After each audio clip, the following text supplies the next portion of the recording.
Varicose veins కి సరైన చికిత్స కోసం సంప్రదించండి ఎవిస్ హాస్పిటల్. నమస్తే రమ్మగారు. నమస్తే జయ. రమ్మగారు, ఏదైనా మంచి స్టోరీ చెప్పండి అండి. ఎస్ జానకి గారు కొన్ని కథలు పంపించారని చెప్పాను. మనం ఏం చేసాం, పులిరాజు కథ చెప్పుకున్నాం కదా, ఆవిడ ఏమన్నా కథ అని ఇంకోటి పంపారు. కథ పేరే అదా? ఏమన్నా. చిన్నప్పుడు మా అక్కయ్య వాళ్ళ పాప ఒకటి ఆకలిస్తుంది అనేది, అన్నం తింటా, అన్నం ఆకలి కాదు అమ్మమ్మ, ఏమైనా ఆకలిస్తుందని. ఏమైనా ఏదో ఒకటి, అన్నం కాకుండా, అన్నం ఆకలి కాదు. ఇప్పుడు కూడా అదే పెద్దది అయిపోయింది. ఇప్పుడు కూడా చెప్పింది ఏమైనా ఉన్నాయా అంటుంది. ఓకే, ఇది ఏమన్నా కథ అనమాట. పూర్వం అట ఒక గొప్ప రాజుగారు ఉండేవారు, చక్రవర్తి. ఆయన చాలా దేశాల రాజ్యాల వాళ్ళు ఆయనకి కింద సామంతులుగా ఉండేవాళ్ళు. అయితే చాలా కాలం పిల్లలు కలగలేదు. చాలా కాలం పిల్లలు కలగలే. భార్య భర్త ఎన్నో పూజలు వ్రతాలు నోములు ఎన్నెన్నెన్నెన్నో చేసేవారు. అయితే ఎంతో కాలానికి ఆయనకి ఒక అందమైన కుమారుడు కలిగేట, చాలా అందగాడు. అయితే చంద్రసేనుడు అని పేరు పెట్టుకున్నారు. చంద్రుడిలాగా ఉన్నాడని చంద్రసేనుడు అని పేరు పెట్టుకున్నారు. ఎంత బాగానో పెంచుకున్నారు. ఈయనకి వేట అంటే చాలా ఇష్టమట. ఈయన ఎప్పుడు వేటకి వెళ్తుంటేవాడు. ఒకసారి వేటకి వెళ్ళినప్పుడు పక్కన సామ్రాజ్యానికి దగ్గరలో ఉన్న ఒక రాజ్యపు రాజుగారు కూడా అక్కడికి వచ్చాడు. ఈయన చక్రవర్తి, ఆయన రాజు. ఈయన వాళ్ళందరి మీద అది పెద్దవాడు అనమాట. ఆ రాజు ఈయన కలిసి అక్కడ వేటాడుతున్నప్పుడు మధ్యలో ఒకే లేడిని ఇద్దరు ఏం చేసి ఎవరు ముందు కొట్టారో చూసుకుని మాట్లాడుకున్నారు. ఆయనకి వేటంటే ఇష్టం, ఈయనకి వేటంటే ఇష్టం. సరే, ఇద్దరు స్నేహం అయ్యారు. ప్రతిసారి వేటకి వెళ్ళేటప్పుడు ఆయనతో కంపెనీ బాగుండేదన్నమాట, చెప్పుకునేవాళ్ళు. అయితే రాజుగారి అబ్బాయి కొంచెం పెద్దదవుతున్నాడు. ఈ చక్రవర్తి గారి అబ్బాయి. రాజుగారికి కూడా ఒక కూతురుంది, కాంతిమతి. పేరు బాగుందండి కదా. ఈ కాంతిమతి కూడా చాలా అందమైన పిల్లట. అసలు ఎంత అందగత్తో. క్రమంగా పిల్లలు పెద్దవాళ్ళు అయ్యారు. రాజుల స్నేహం కూడా పెరిగింది. చక్రవర్తి చెప్పాడు, మా అబ్బాయి కొంచెం పెద్దవాడు అవుతున్నాడు, వివాహం చేయదలుచుకున్నాము అంటే ఈ రాజుగారికి తన పిల్లని వీళ్ళకి ఇద్దామని ఉంది. కానీ కొంచెం ఆలోచిస్తున్నాడు. అంత పెద్ద రాజు, పెద్ద చక్రవర్తికి ఎట్లా పిల్లని ఇస్తాము అని ఏదో కొంచెం ముందు వెనక ఆడుతూ ఉన్నాడనమాట. అయితే ఏదో సందర్భంలో ఏమనుకున్నారు, అంత మరి పిల్లాడి పెద్ద సంబంధాలు ఇప్పటి నుంచి చూడాలి, ఒక 3-4 ఏళ్లలో చెయ్యాలి. ఇవన్నీ ఆ రోజుల్లో ఏంటంటే ట్రాన్స్పోర్టేషన్, ఫోన్లా ఏమిటున్నాయి. అవును. వీళ్ళందరూ ఉత్తరాలు రాయటము, తర్వాత ఏమో చిత్రపటాలు పంపించడము, మాకు అబ్బాయి ఉన్నాడు, మీకు అమ్మాయి ఏంటో ఇవ్వండి, ఇళ్ళని కనుక్కోవాలి కదా, మీ చిత్రపటాలు పంపండి, చిత్రపటాల గోల. ఇదంతా వీళ్ళంతా రథాలు వేసుకుని గుర్రాలు వేసుకుని పోవాలి రావాలి, బోల్డ్ సమయం పట్టేది. ఈ గందరగోళంలో అవుతుంది కదా అని మాట్లాడుకుంటుంటే, అయితే రాజుగారు చక్రవర్తి అడిగాడు రాజుని, నీకు ఎంతమంది కుమార్తెలు ఎంతమంది కుమారులు ఏమిటి అంటే, అమ్మాయి కాంతిమతి పేరు ఎంత బాగుంది అన్నాడు. చంద్రకాంతే సూర్యకాంతే అన్నాడు. అనేసరికి చంద్రకాంతే ప్రభు, మా అమ్మాయి చాలా అందంగా ఉంటుంది, చాలా మృదువుగా. సూర్యకాంత్ అయితే షార్ప్, చంద్రకాంత్ అయితే మృదువుగా ఉంటుంది, చాలా బుద్ధిమంతురాలు, చాలా అందమైన పిల్ల అని. ఎక్కడైనా ఈ పిల్లకి తగిన అనురూపమైన అందగాడు దొరికితే పెళ్లి చేయాలనుకుంటున్నానంటే, మా అబ్బాయి ఉన్నాడుగా అన్నాడు ఈయన. కానీ ఈయన మొహమాట పడి, కాదండి, ఒక ఊహ వచ్చింది కానీ నేను మిమ్మల్ని అడగడానికి భయపడ్డానంటే, అలా ఏం లేదు, మన ఇద్దరం స్నేహితులు, మేము ఎక్కడి నుంచైనా పిల్లని తెచ్చుకోవాల్సిందే, మన పిల్లలకి పెళ్లి చేద్దాం అనుకున్నారు. ఇప్పుడు వేరే చిత్రపటాల గోల ఏం లేదు, మంచి రోజులు వచ్చినప్పుడు చూసుకుందాం అని వీళ్ళ అమ్మాయిని వాళ్ళ అబ్బాయికి ఇవ్వడానికి ఫిక్స్ అయిపోయారు వీళ్ళిద్దరు. తర్వాత ఏమైంది, కొన్ని రోజులు గడిచేసరికి ఈ పిల్లాడికి ఒక 15-16 సంవత్సరాలు వచ్చినాయి. వాడు ఒకరోజు వేటకెళ్ళాడు. వెళ్తే ఈ రాజుగారి అమ్మాయి కూడా కొంతమంది స్నేహితురాలతో కలిసి అడవిలో వనవిహారానికి వచ్చింది. ఈ అబ్బాయి అమ్మాయి కలుసుకున్నారు. చంద్రసేనుడు కాంతిమతి కలుసుకున్నారు. కలుసుకోవటం మొదలుపెట్టారు. ఈ పిల్లాడికి ఒక 15-16 సంవత్సరాలు, ఆ పిల్లకు 14 ఏళ్ళు. దగ్గర వాళ్ళు, దగ్గర ఏజో 2-3 ఏళ్ళు తేడా ఉంది. ఆ వయసు పిల్లలకి సహజంగా అట్రాక్షన్ ఉంటుంది, ఫ్రెండ్షిప్ కుదిరింది. వీళ్ళిద్దరూ మాట్లాడుకుంటూ ఉండేవాళ్ళు, ప్రతిసారి ఉత్తరాలు రాసుకునేవాళ్ళు, ఈ అడవిలో కలుసుకునేవాళ్ళు. ఇతను ఈ పిల్లని పెళ్లి చేసుకోవడానికి నిశ్చయించుకున్నాడు. ఒక 2-3 సంవత్సరాలు గడిచేశారు కళ్ళు. అప్పుడప్పుడు కలిసేవాళ్ళు. అప్పుడు ఇలా రోజు కలిసేందుకు లేదుగా, 6 నెలలకి 5 నెలలకి కలుసుకునేవాళ్ళు. పిల్లలు ఎదుగుతున్నారు, వాళ్ళ ప్రేమలు కూడా ఎదిగినాయి. అయితే రాజుగారు చక్రవర్తి ముహూర్తాలు పెట్టిద్దామని అనుకుని భార్యకి చెప్పాడు. ఫలానా ఒక రాజుగారి అమ్మాయితో మన అబ్బాయికి పెళ్లి నిశ్చయించాను అని చెప్పేసరికల్లా ఈ కుర్రాడు అన్నాడు, అమ్మ నేను ఇంకో పిల్లని ప్రేమించాను, నేను అడవిలో కలుస్తాను అమ్మాయిని, నేను ఆ పిల్లనే చేసుకుంటాను అన్నాడు. డామ్ డూమ్ అని రాజుగారు చెడామడా పొట్టాడు. అటు పనికిరాదన్నాడు చక్రవర్తి. మాట ఇచ్చా ఎప్పుడో, అట్లా కుదరదన్నాడు. ఈ లోపల ఆ రాజుగారు కూడా ఈ చక్రవర్తి గారు అబ్బాయితో నీకు పెళ్ళంటే ఆ అమ్మాయి యువరాణి ఒప్పుకోలే. చెప్పేసరికల్లా ఆయన అన్నాడు, అమ్మ మాట పోతుంది చక్రవర్తి దగ్గర, ప్రధానమైనది ఏంటంటే మన రాజ్యం ఆయన చేతిలోకి వెళ్ళిపోతుంది, ఆయన కోపం వస్తే. ఆయన అంతటా ఆయన అడిగాడు కాబట్టి ఒకసారి కనపడ్డాయి పెళ్లి చూపులు, పిల్లని తెచ్చి చూపిస్తానని చెప్పా, పిల్లని చూపిస్తానని. వాళ్ళు వస్తామన్నారు. అబ్బాయికే నచ్చకపోయినా ఏదో కారణం చెప్దాం, అసలు పిల్లని చూపించని కూడా చూపించకుండా నేను కాదని అనకూడదని కూతుర్ని బతిమలాడుకున్నాడు. సరే ఒప్పుకుంది, ఏడ్చుకుంటూ ఆ పిల్ల. వాళ్ళు కూడా ఏం చేశారు, ఆ రాణిగారేమో కొడుకుని బతిమలాడింది, ఎవరినో ప్రేమించేటంటే కావాలంటే రెండో పెళ్లి చేసుకోమని ఆ పిల్లని, ముందు ఈ పిల్లని చూడవలసిందేనన్నాడు. ఆ తర్వాత కథ, వివాహము పట్టపురాణి రాజు కూతురే కాంతిమతే అన్నాడు. అనేసరికల్లా సరే పేర్లు చెప్పుకోలేదు, తండ్రి పేర్లు రాలేదు. ఈ పిల్లాడు వెళ్ళి ఆ పిల్లని చూడ్డానికి వెళ్ళాడు. రాజు చక్రవర్తి గారు ఆయన భార్యమణి కుమారుణ్ణి తీసుకుని మంది మార్బలంతో కలిసి రాజుగారింటికి వెళ్ళారు. ఆ రాజుగారింట్లో పిల్లని చూసేసరికి ఆ పిల్లాడు ఆశ్చర్యపడమ్మా ఈ పిల్ల నేను ప్రేమించింది అన్నాడు. ఆ పిల్ల కూడా చెప్పింది. వీళ్ళు ఇలా ప్రేమించుకున్నారు, అంత చిన్నప్పటి నుంచి స్నేహం. పెళ్లి చేశారు. చంద్రసేనుడికి కాంతిమతికి పెళ్ళయింది. సరే చక్రవర్తి గారు పెద్దవాడైపోయినాడు, పిల్లాడికి రాజ్యం అప్పచెప్పాడు. వీళ్ళకి 20 ఏళ్ళ లోపలే పెళ్ళయింది కదా, ఎప్పటికీ సంతానం కలగలేదు. వాళ్ళిద్దరూ ఎంత బాగా కలిసి ఉండేవాళ్ళు. రాజ్యంలో అందరూ గుసగుసలాడుకునేవాడు. చక్రవర్తి గారి కోడలికి పిల్లలు లేకపోతే ఎట్లా? యువరాజుకి ఇంకొక పెళ్లి చేయండి, రాజు అయిపోతున్నాడు, పెళ్లి చేయాలి, ఈయన చక్రవర్తి అవుతాడు రేపు, ఉత్తరాధికారి లేకుండా ఎట్లా కుదురుతుంది? ఇంకో పెళ్లి చేయండి, ఇంకో పెళ్లి చేసుకోండి, ఇంకో పెళ్లి చేసుకోండి అని మాటలు వచ్చేవి. వాళ్ళ అమ్మ ఏమనేదంటే, ఒరే ఇప్పుడు నువ్వు కాంతిమతే నువ్వు ప్రేమించిన అమ్మాయి అయింది కాబట్టి సరిపోయింది, లేకపోతే ఆ అమ్మాయిని పెళ్లి చేసుకుని అడవిలో పిల్లని కూడా చేసుకుందాం అనుకున్నావు కదా, అదే కదా, రెండో పెళ్ళి ఎలాగో చేసుకోదలుచుకునే ఉన్నావు, అది రెండు కలిపి ఒకటే అయింది అనుకో, ఇప్పుడు ఇంకో పిల్లని ఎవరినైనా చేసుకో, ఈవిడే పట్టప్రాణిగా ఉంటుంది, ఉత్తరాధికారి లేకపోతే రాజ్యానికి కుదరదని అందరూ బతిమలాడాడు, బలవంత పెట్టారు. ఈ అమ్మాయి కూడా కాంతిమతి కూడా భర్తను రోజు అడిగేది చేసుకోమని, పెళ్లి చేసుకో అని. చాలా రోజులకి మొత్తానికి ఒప్పుకున్నాడు. ప్రజల నుంచి ప్రెషర్ ఎక్కువ వస్తుంది, అధికారుల నుంచి ప్రెషర్ వస్తుంది. పెళ్లి చేశారు. ఇంకొక అందగతి, ఇంత అందగతి కాదు కానీ కొంత అందగతిని తెచ్చారు మొత్తానికి. సరే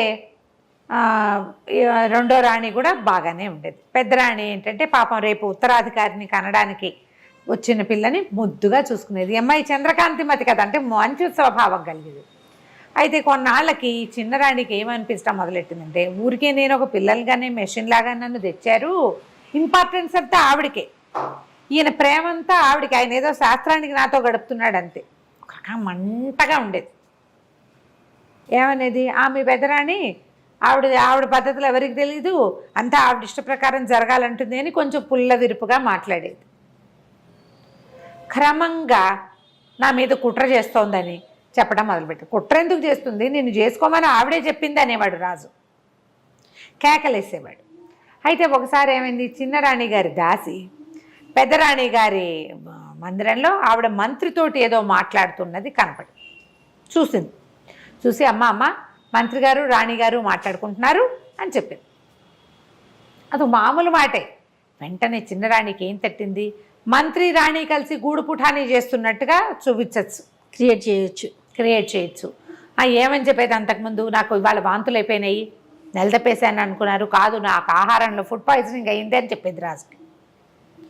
ఇవాళ ఒంట్లో బాగోలేదు, ఫుడ్ పాయిజనింగ్ అయింది, ఇవాళ నేను పెట్టుకునే పువ్వుల దండల్లో ఏదో చల్లారు, నాకు తుమ్ములు వచ్చేసినాయి, నన్ను చంపడానికి, నన్ను ఇబ్బంది పెట్టడానికి, నేను పిల్లల్ని కానీ ఇవ్వకుండా చేయటానికి చూస్తున్నారు, అట్లా చెప్పేది. ఆయన ఒప్పుకునేవాడు కాదు. ఈ మంత్రి రాణి మాట్లాడుకుంటున్నారు కదా, ఈ మాట చెప్పేసరికల్లా ఈవిడేమంది, రాజుకు చెప్పింది, నువ్వేమో నేను చెప్పితే నువ్వు వినవు, రాణిగారు మంత్రి గారితోటి మంత్రాంగం చేస్తుంది, నన్ను చంపటానికి ఏమో మందులు తెప్పించేందుకు ప్రయత్నం చేస్తాం. అయ్యో, మంత్రి కూడా కలిసిపోయాడు. అనేసరికల్లా రాజుకు అర్థం కాల, అంత పని చేస్తుందా నా రాణి? అట్లాంటిది కాదంటే ఇప్పుడు కొండు మండిపోతుంది. నారాయణి నారాయణి అంటాడని. కావాలంటే కనుక్కో, నువ్వు మంత్రి వచ్చాడో లేదో కనుక్కో. అప్పటికి ఒక 20-30 సార్లు విన్నాడేమో. ఆల్రెడీ కొంచెం కలుషితం అయింది లోపల కొద్దిగా.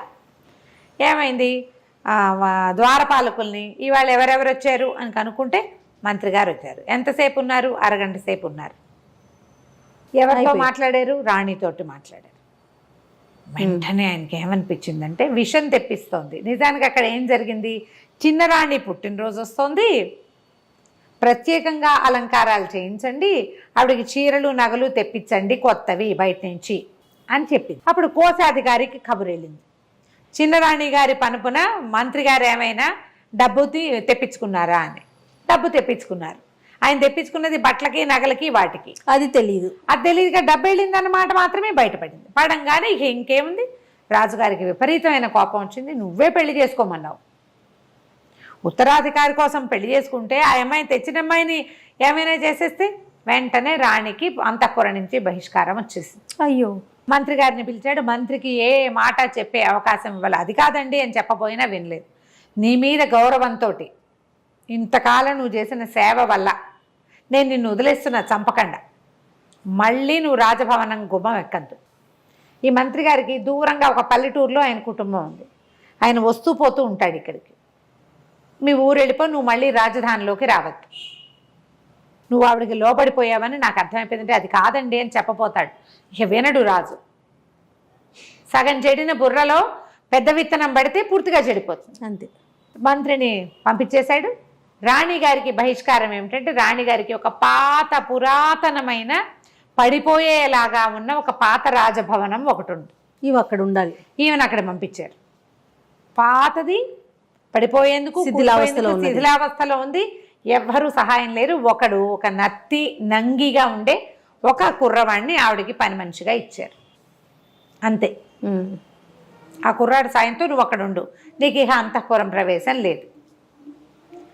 ఊరికే ఊహే జరిగింది కానీ క్రియ జరగలేదు. కాబట్టి క్రియ ఏదైనా జరుగుంటే చంపేసేవాడు.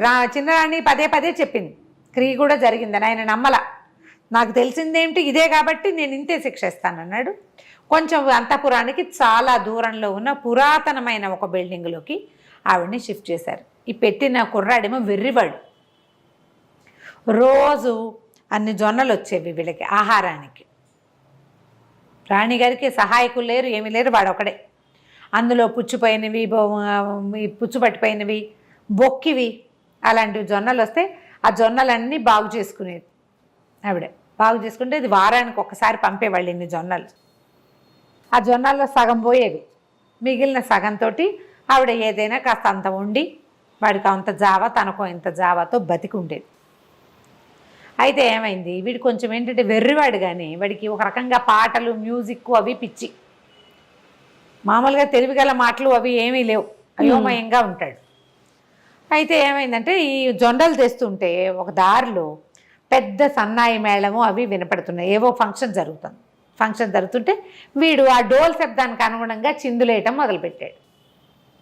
చిందులేస్తుంటే సరే జనాలకు సరదాగా ఉంటుంది కదా, ఆ డోలు వాయించేవాడు ఇంకో కొంచెం సన్నాయి వాడు పీపీపీ అని ఇంకా బాగా వాయించి, డోలు వాడు ఇంకా మధ్యలో బాగా దరువు వాయించేసరికి వీడు ఎగురుతూ డ్యాన్స్ చేస్తుంటే అందరూ ఏం చేశారు, వాడి మీద 5 పైసలు 10 పైసలు విసిరేశారు. ఆ విసిరిన డబ్బులన్నీ తీసుకొచ్చాడు. 1 రూపాయి అయింది అది. ఆ డబ్బులు పుచ్చుకొని రాణిగారి దగ్గరకు వచ్చాడు, కాంతిమతి దగ్గరికి. అమ్మ నేను రోడ్డు మీద నాట్యం చేశాను, పాట కూడా పాడాను, అందరూ నాకు డబ్బులు ఇచ్చారు, ఇదిగో అని చూపించాడు. బట్ దానికి అవి ఏం చేయాలో తెలియదు. ఆవిడంది, ఏం చేసుకుంటారా నాయన డబ్బులు, ఏమన్నా కొనుక్కురా అని చెప్పింది. ఏమన్నా కొనుక్కురమ్మంది కదా. వీడు 1 రూపాయి పుచ్చుకుని కొట్లోకి వెళ్ళి ఏమన్నా ఇవ్వండి అన్నాడు. ఏమిమ్మంటావురంటే ఏమన్నా ఇవ్వండి అంటాడు. రూపాయి చూపిస్తున్నాడు. ఈ ఏమన్నా ఇవ్వండి, ఏమన్నా ఏమిటి కావాలో అడిగితే కదా. ఏమన్నా ఇదే పాట పాడాడు. కోట్లో వాళ్ళు వెర్రివేధవలా ఉన్నాడు, వీడికి తెలియదు, వాడిని తోలేసేయండి అన్నారు. తోలేస్తే ఒక ముసలమ్మ వస్తుంది అటు నుంచి. వీళ్ళ కొట్లో నుంచి తోసేసరికల్లా పోయి వీడు ఆ ముసలమ్మ మీద పడ్డాడు. పడేసరికల్లా ఆవిడంది, ఎవర్రా నువ్వు అని కేకేసి లేవదీసింది. లేవదీస్తే, కాదవా నా దగ్గర రూపాయి ఉంది, ఏమన్నా ఇవ్వమంటే ఇవ్వట్లేదంటే ఆవిడ పక్కపక్క నవ్వింది. ఊరిని అట్లా గుట్రా, ఆ రూపాయి ఇడితే నేనే ఏమన్నాను, నన్ను తీసుకెళ్ళు, ఆహా. రూపాయి ఇవ్వు, నా పేరే ఏమన్నా, నేను ఏమన్నా కావాలని కొట్లో అడిగితే ఎలాగరా, నన్ను కదా అడగాలి, వస్తా పద నీతో పాటు అని ఆ రూపాయితోటి కాస్త కూర నార ఏవో కొనుక్కొని ఆ సంచి చేత్తో పుచ్చుకొని ఈ కుర్రాడితో పాటు పెద్దరాణి గారు ఎక్కడుందో ఆ పాడుపడిపోయిన భవనానికి వెళ్ళేసరికి ఆవిడ తెల్లపోయింది. ఏమైనా కొనుక్కురమ్మన్నాను, నువ్వెవరో అమ్మా, నా పేరే ఏమన్నా అమ్మా, ఏమన్నా కొంటాను, ఏమన్నా అన్నాడు, నన్నే పిలుస్తున్నాడు అని వచ్చాను, నాకు తెలుసు నువ్వెవరో తెలుసు, వీడేమిటో కూడా తెలుసు, నీ సేవ చేస్తా, నీ దగ్గర ఉంటాను అంటే ఆవిడంది, అమ్మ నాకే ఏమీ రావు, వచ్చేదే వారానికి ఇన్ని జొన్నలు వస్తాయి, అందులో సగం ముక్కిపోయినవి, సగం పురుగు పెట్టినవి, వాడు నేను ఎట్లా కొట్లా బతికున్నాం అంతే అంటే, కాదమ్మా నీకు కావాల్సినవన్నీ నేను చేసి పెడతా, రాజభవనం నుంచి జొన్నలు కాదు, బియ్యము పప్పు ఉప్పు చీరానార అన్నీ వస్తాయి, నేను వచ్చా కదా అవన్నీ వస్తాయి అంతే. ఈ ముసలమ్మ ఈ రాణిగారితో ఉండిపోయింది. ఏమన్నా అన్న ఒక ముసలావిడే రాణిగారి దగ్గర చేరింది. ఏమ్మాయి ఏం చేసిందంటే అక్కడి నుంచి రాజస్థానం నుంచి ఏవో వస్తువులు వచ్చేవి, రాణిగారికి బట్టలు కూడా లేవు పాపం, బట్టలు తెప్పించడం మొదలుపెట్టింది, బట్టలు వచ్చేవి, కొంచెం భోజనం వచ్చేది, శుభ్రమైంది, మరి రాణిగారికి జరిగినంత జరగకపోయినా జరిపేది. ఈ ఇల్లంతా శుభ్రం చేయించింది, ఆ ఎర్రబ్బాయిని పెట్టుకుని ఆవిడతో పాటు ఉంటుండేది. ఇంతలో ఏమైంది, ఒకరోజు ఒక టంకొచ్చింది, చిన్నరాణి గారు గర్భవతి అయింది అని. ఈవిడేం చేసింది, ఏమన్నా రాజస్థానానికి వెళ్ళి బియ్యం తేవడానికి పప్పులు తేవడానికి వెళ్ళేది కదా, మా పెద్దరాణి గారు కూడా గర్భవతి అని చెప్పింది. రాణిగారికి నెల తప్పింది, పెద్దరాణి గారికి కూడా నెల తప్పింది అనేసరికల్లా అందరూ విచిత్రంగా పోయి, అదేమిటి ఆమెను విడిగా పెట్టారు కదా అని, అప్పటికే నెల తప్పింది, ఇప్పుడు పెద్ద నెలలు వచ్చినాయి అనేది. ఒకళ్ళు ఇద్దరు అటువైపు వెళ్తూ పెద్దరాణిని చూడబోయేవారు, ఈవిడ గడుపుతూ ఉన్నట్టుగా కనపడేది. ఈ ఏమన్నా ప్లానేనమాట. నెలలు నిండినాయి, యువరాణికి వాళ్ళకేమో ఆడపిల్ల పుట్టిందని ప్రచారం జరిగింది, మా రాణిగారికి మగపిల్లాడు పుట్టాడు. ఓహో, మా రాణిగారి కొడుకే రాజు అవ్వాలి రేపు, మగపిల్లాడి కోసం కదా, ఆడపిల్లకి రాజ్యం ఇస్తారా ఏమైనానా అనేది ఈవిడికి జరిగిపోతుంది. ఓ పిల్లాడు ఉన్నట్టుగా ఈవిడ ఇంట్లో ఒక ఉయ్యాల, రోజు ఏవో కేరింతలు అవి వినపడేవి. ఇది ఏమన్నా ఏం చేసింది, పిండితోటి గోధుమ పిండి నెయ్యి పోసి అంత పిల్లాడి బొమ్మ ఒకటి చేసింది. ఆ ఉయ్యాల దూరం నుంచి చూస్తే ఉయ్యాల్లో పిల్లాడు ఉన్నట్టు, లోపలికి వచ్చి రాణిని చూసే వీలు లేదు, ఉయ్యాలు కనపడుతోంది, కేరింతలు వినపడతాయి, మధ్యలో ఉంగా అంటుంటాడు పిల్లాడు, ఈ ర్యాట్లర్ ఒకటి కదిలిపేది, ఇవి ఉంటాయి, మువ్వలు అవి ఉండేవి, అలా ఉండేది. వీళ్ళింట్లో ఒక పిల్లాడు ఉన్న సూచనే ఉండేది. రాజుగారు ఏనాడు రాల, తెలుసు, ఊరికే రాచంలో ప్రచారంలో ఉంది పిల్లాడున్నాడు అని. అయితే ఏమైంది, క్రమంగా రోజులు గడుస్తుంటే పిల్ల పెద్దది అవుతోంది, పెళ్లి సంబంధాలు చూస్తున్నామంటే మా రాజకుమారుడికి కూడా పెళ్లి సంబంధాలు చూస్తున్నాం అనేది. ఈ అమ్మాయి పుట్టింటి వాళ్ళు ఉన్నారు కదా, ఈ కాంతిమతి వాళ్ళ పుట్టింటి వాళ్ళు, ఆమెకు మేనమామలు వాళ్ళు చాలామంది ఉన్నారు. ఈ ఏమన్నా పోయి ఒక వారం రోజులు ప్రయాణం చేసి వెళ్ళి కబుర్లు చేసుకొచ్చింది, ఫలానా రాజుగారి అమ్మాయిని మా రాజకుమారుడికి ఇస్తున్నారని ప్రచారం మొదలుపెట్టి. అసలు లేని దానికే రాణి గారిని మళ్ళీ వెనక్కి చేర్చాలి, అది పాయింట్. అయితే ఈ కథ నడుస్తుంటే చిన్నపిల్ల యువరాణికి కూడా పెళ్లి సంబంధాలు చూస్తున్నారని ఆ రాజకుమారుడు ఈ రాజకుమారుడు ఉత్తరాలు వస్తున్నాయని చెప్పుకున్నారు. అసలు మా రాజకుమారుడికి పెళ్ళే కుదిర్చేశామని చెప్పింది. రాజకుమారుడికి 15 ఏళ్ళు ఉన్నాయి, యువరాణికి కూడా 15 ఏళ్ళు ఉన్నాయి కదా, 15 ఏళ్ళ ఆడపిల్లలకి మగపిల్లలకి కూడా పెళ్ళిళ్ళు చేసేవాళ్ళు. సరే పెళ్లి సంబంధం కుదిరిందని మేము రాజకుమారుడు తరలి వెళ్తున్నాడు పెళ్ళికని ఊరంతా ప్రచారం చేసింది. ఒక పెద్ద పల్లకి మాట్లాడి, మామూలుగా ఉయ్యాల్లో పిల్లాడంతా ఇంత పిల్లాడి బొమ్మ, ఈ పల్లకీలో ఒక పడుకున్న షేపులో ఒక రాజకుమారుడి బొమ్మ, మట్టి బొమ్మ, పిండి బొమ్మ తయారు చేయించింది. గోధుమ పిండి బాగా నెయ్యి పోసి కొంచెం బెల్లం కలిపి ఇంత బొమ్మ, పల్లకిలో ఒక మనిషి ఉన్నట్టు, దూరం నుంచి చూస్తే మనిషి ఉన్నట్టు కనపడాలి కదా. సరే పల్లకి తీసుకెళ్తున్నారు, మన పట్టప్రాణి గారు ఇక్కడే ఉంది కాంతిమతి, పిల్లని తీసుకెళ్తున్నారు, పెళ్ళికి తీసుకెళ్తున్నాం తరలి వెళ్తున్నామని ప్రచారం చేస్తుంది. అయితే ఏమైందట, ఆ ఊళ్ళో ఒక గంగానమ్మ గుడి ఒకటి ఉంది. ఆ గంగానమ్మకి పిండి నైవేద్యం పెడతారు, గోధుమ పిండిలో నెయ్యేసి అదే చలివిడి నైవేద్యం పెడతారనమాట. అయితే ఏమైంది, ఆ పూట వీళ్ళు పల్లకితో వెళ్తుంటే రాజకుమారుడు పెళ్ళికి తరలివెళ్తున్నాడు అని చెప్పుకున్నారు. ఆ రాజకుమారుని కంటితో చూసిన వాడు ఎవడూ లేడు. అందులో ప్రవేశం లేదు కదా అంతఃపురంలో. ఇప్పుడు ఆవిడనే ఒక పాడుపడిపోయిన ఇంట్లో ఉంచారు, అందులో ప్రజలెవరు వెళ్ళడానికి వీలు లేదు, ఆవిడకి బహిష్కారం ఉంది. ఈ ఏమన్నా ఒకటే లోపలికి బయటికి తిరుగుతూ ఉండేది.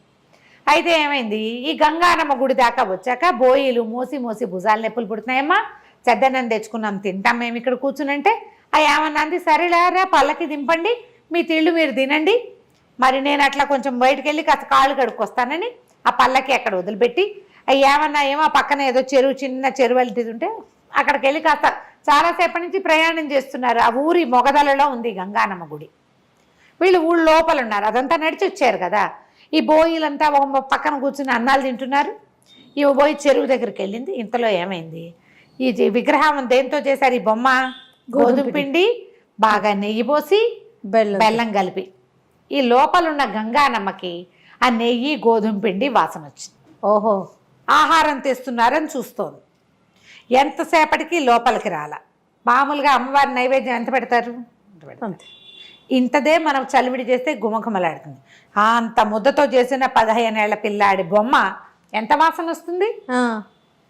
ఆమె కాస్త ఇట్లా కూర్చుని ఉంటుంది పీట మీద కూర్చుని, ఆవిడ లేచి వచ్చింది. లేచి గుళ్ళోంచి బయటకు వచ్చింది. బయటకు వచ్చి వాసన పీలుస్తుంటే చూస్తే పల్లకీలో కనపడుతోంది గోధుమ పిండి ముద్ద.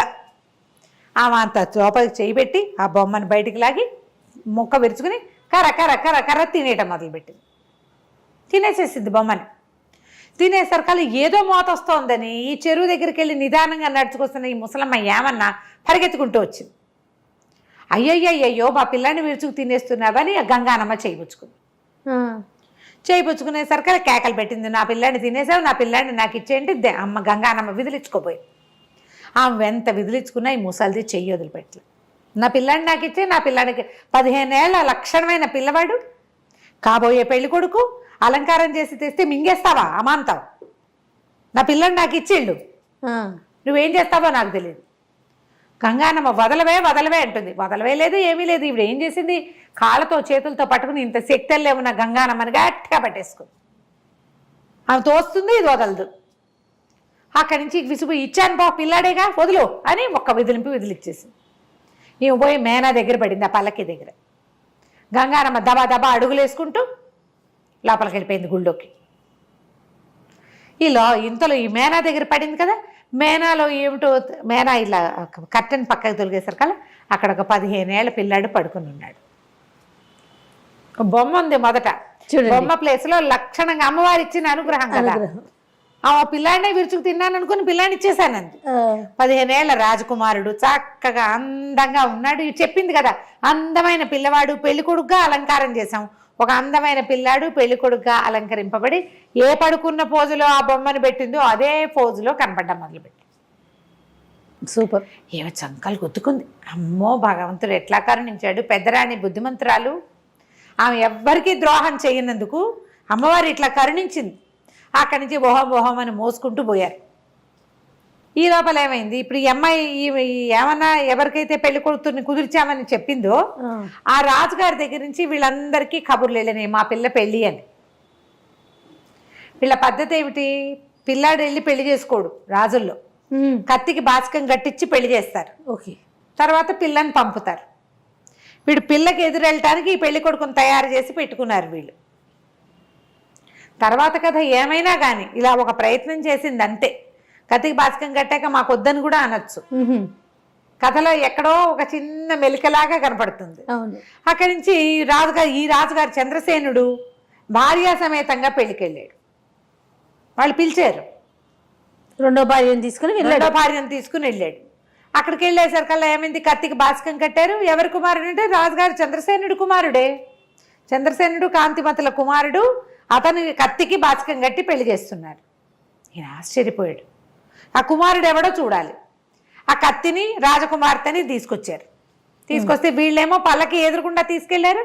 ఈ ఊరి రాజ్యం పొలిమేరల్లో రాజకుమార్తెని తీసుకొస్తే రాజకుమారుడు పల్లకిలోంచి దిగాడు. ఆ దిగిన పిల్లాడిని చూస్తే నిర్ఘాంతపోయాడు రాజు. ఏమిటి ఇంత పిల్లాడా, వీడు నా కుమారుడు అవటం ఏమిటి? ఊరంతా ప్రచారంలో ఉంది కానీ రాజుకేం పెద్దగా తెలీదు. చిన్నరాణి వినేది అనుకునేది. పిల్లాడు చూస్తే మహా అందంగా ఉన్నాడు. 15 ఏళ్ల వాడు, ఆ పిల్లకు 12 ఏళ్ల పిల్ల రాజకుమార్తెకి. సరే ఆ రాజకుమార్తెని పల్లకి ఎక్కించుకున్నారు. పిల్లాడు పిల్ల ఒకళ్ళనొకళ్ళు చూసుకుంటున్నారు. చంద్రసేనుడు గుర్రం వేసుకుని ఆగ మేఘాల మీద పరిగెత్తుకుంటూ ఆ పడిపోయిన శిథిలాలయపు బిల్డింగ్ ఉంది కదా, అక్కడికి పరిగెత్తాడు. ఆ కాంతి ఈ లోపల ఏం చేసింది, ఏమన్నా కూడా కబురు చేసింది, అమ్మవారి అనుగ్రహం నీ మీద పరిపూర్ణంగా ఉన్నది, ఇట్లా ఒక బిడ్డ వచ్చాడు, ఒక పిల్లవాడు మనకు లభించాడు, ఈ పిల్లవాడు నీ పిల్లాడే, నీ పిల్లాడి కోసమనే పంపించింది ఆవిడ అని చెప్పేసరికల్లా అప్పుడు రాజుగారు పరిగెత్తుకుంటూ వెళ్ళాడు కదా, వెళ్ళి అడిగాడు, ఈ కుర్రాడు నా కుమారుడా, నువ్వు ఎప్పుడు గర్భవతి అయ్యావు, ఎప్పుడు సంతానం కలిగిందంటే నీ దగ్గర నుంచి వచ్చే నాటికే నాకు నెల తప్పి ఉంది అని చెప్తుంది ఆవిడ. చెప్పేసరికల్లా చెప్పమంది కదా, నేను ఇది నిజమే చెప్తున్నానని అనుకో, ఆ కుమారుడు నీ కుమారుడే, భగవంతుడి అనుగ్రహం మనకి ఇలా కలిగింది. ఆశ్చర్యపడి ఇట్లా ఎట్లా జరిగింది, ఇంత పిల్లాడిని నేను ఎట్లా పోగొట్టుకున్నాను, రాజ్యానికి ఉత్తరాధికారి అయిన వాడు ఈ శిథిలాలయంలో ఉండటం ఏమిటి, ఆయనకు అర్థమే కాల. ఫీల్ అయ్యాడు. సరే అక్కడి నుంచి రాజకుమారుడిని మరి ఇక్కడికి ఎట్లా తీసుకొస్తారు, రాజకుమారుడిని రాకుమార్తెని తమ ఇంటికి తీసుకెళ్ళి సగౌరవంగా కాంతిమతిని కూడా పల్లకి పంపించి రాజస్థానానికి రప్పించాడు. అప్పుడు ఈ ఏమన్నా అని పిలిపించాడు.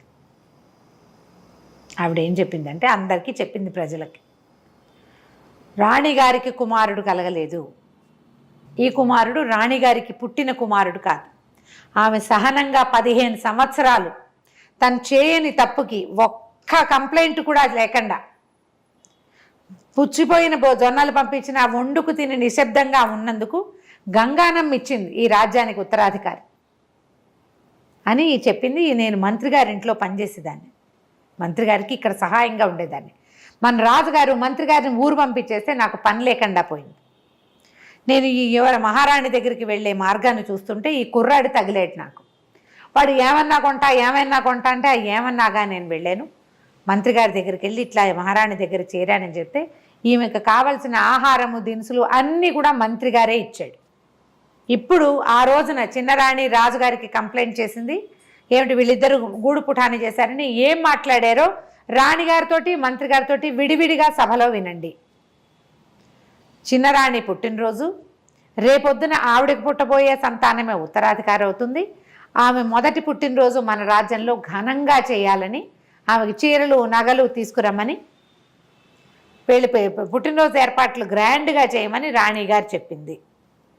రాణి కూడా రాజుకి నేను చేసింది ఇది అని చెప్పి ఇంత ప్రూఫ్ బయటపడేసరికల్లా రాజుగారు చిన్నరాణిని తెగ తిట్టిపోసాడు, ఆమె వెళ్ళిపోమన్నాడు. నీ వల్ల నేను నా రాణికి దూరం అయ్యాను, మంత్రికి దూరం అయిపోయాను, ఏదో భగవంతుడు అనుగ్రహించి ఇలా ఒక కుమారుడు వచ్చాడు అదే అనేసరికల్లా పెద్దరాణి చెప్పింది, వద్దు వద్దు, ఆమె ఏమంటారంటే మన ఇన్సెక్యూరిటీ ఫీలింగ్, నువ్వు పెళ్లి చేసుకున్నావు భార్యతోటి బాగా ఉండకనే ఎంతసేపు పెద్దరాణి పేరే తలుస్తుంటే రెండో వాళ్ళకి మంటగానే ఉంటుంది, ఇట్లా చేయొద్దు, ఆమె కూడా ఒక కూతురుంది, మన రాజ్యానికి యువరాణి, పిల్లని మంచి చోట ఇచ్చి పెళ్లి చేసుకోవాలి, ఇంకా సంతానం కలగచ్చు మనకి అని బతిమలాడి ఉంచేసుకుంది. ఈ గంగానమ్మ ఇచ్చిన రాకుమారుడికి సూర్యసేనుడు అని పేరు పెట్టుకున్నారు. ఆ సూర్యసేనుడికి పెళ్ళైపోయింది కదా, పిల్లాడి యువరాజుగా కొంతకాలం ఉండి తర్వాత ఆ రాజ్యానికి ఉత్తరాధికారి గంగానమ్మ ఇచ్చిన ఆ సంతానమే రాజయ్యాడు. ఏమన్నా కథ చాలా బాగుంది రమ్మ గారు, సూపర్గా ఉంది కదా, చాలా బాగుంది. నమస్తే.